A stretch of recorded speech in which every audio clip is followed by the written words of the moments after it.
नमस्ते. आपलं अरविंद गणेश दामले चॅनेलमध्ये स्वागत आहे. मी अरविंद दामले आपल्यासमोर प्रस्तुत करीत आहे माझ्याच काही मराठीतील कविता.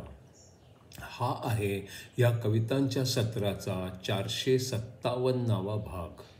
आपल्याला या पसंत पडल्या तर चॅनेलला सबस्क्राईब करा, लाईक करा, शेअर करा आणि बेल आयकॉन दाबायला विसरू नका. तर पहिली मराठीतली कविता आहे. मुलाच्या आयुष्यात पहिली 25 वर्ष आई वडील विचारतात, काय रे कुठे चाललाय. पुढची 50 वर्ष बायको विचारते, काय हो कुठे चाललाय. आणि शेवटी जमा झालेले लोक म्हणतात, कुणास ठाऊक कुठे गेलाय. मुलाच्या आयुष्यात पहिली 25 वर्ष आई वडील विचारतात, काय रे कुठे चाललाय. पुढची 50 वर्ष बायको विचारते, काय हो कुठे चाललाय. आणि शेवटी जमा झालेले लोक म्हणतात, कुणास ठाऊक कुठे गेलाय. आता दुसरी कविता आहे. मी मित्राला सांगितलं, वरिष्ठांना शिव्या देणं आता तुला बंद करायला हवं आहे. मित्र म्हणाला, पण मी तर मनातल्या मनात अगदी आवाज न करता शिव्या देतो आहे. मी म्हणालो, आता ते देखील बंद करायला हवं आहे, कारण बॉसना आता ओठांच्या हालचालीवरून कोण काय बोलतोय ते समजू लागलं आहे. मी मित्राला सांगितलं, वरिष्ठांना शिव्या देणं आता बंद करायला हवं आहे.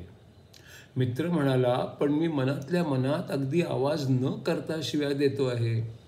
मी म्हणालो, आता ते देखील बंद करायला हवं आहे, कारण बॉसना आता ओठांच्या हालचालीवरून कोण काय बोलतोय ते समजू लागलं आहे. आता तिसरी कविता आहे. श्री शंकराचार्य रचित विवेक चूडामणी या ग्रंथाचा 3रा भाग. माणसा पोटी जन्म झाला तर ईश कृपा असते, मुक्तीची इच्छा असणे ही पण कृपाच असते. माणसा पोटी जन्म झाला तर ईश कृपा असते, मुक्तीची इच्छा असणे ही पण कृपाच असते.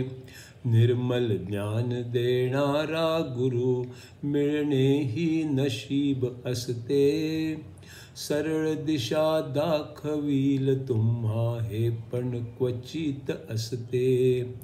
निर्मल ज्ञान देणारा गुरु मिळणे नशीब असते, सरळ दिशा दाखवील तुम्हा हे पण क्वचित असते. संरक्षण सर्वार्थाने करील हेही अवघड असते, आपलेपणा देणारा मुनी भेटणे प्रारब्धच असते. संरक्षण सर्वार्थाने करील हेही अवघड असते, आपलेपणा देणारा मुनी भेटणे प्रारब्धच असते. माणसाला जन्म मिळाला साधनेची इच्छा झाली, वेदांचा अर्थ समजण्या कुशाग्र बुद्धी मिळाली. माणसाचा जन्म मिळाला साधनेची इच्छा झाली, वेदांचा अर्थ समजण्या कुशाग्र बुद्धी मिळाली. इतके सगळे नशीब असून कंटाळा त्याला आला, आणि नश्वर वस्तूंना तो घट्ट पकडून बसला. इतके सगळे नशीब असून कंटाळा त्याला आला, आणि नश्वर वस्तूंना तो घट्ट पकडून बसला.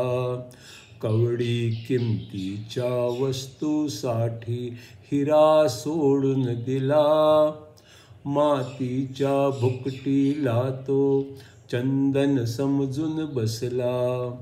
कवडी किमतीच्या वस्तूसाठी हिरा सोडून दिला, मातीच्या भुकटीला तो चंदन समजून बसला. हे आणिक यासारखे व्यर्थ वेळ घालवून बसला. मुक्ती मिळाली असती पण आत्महत्या करून बसला. हे आणिक यासारखे व्यर्थ वेळ घालवून बसला. मुक्ती मिळाली असती पण आत्महत्या करून बसला.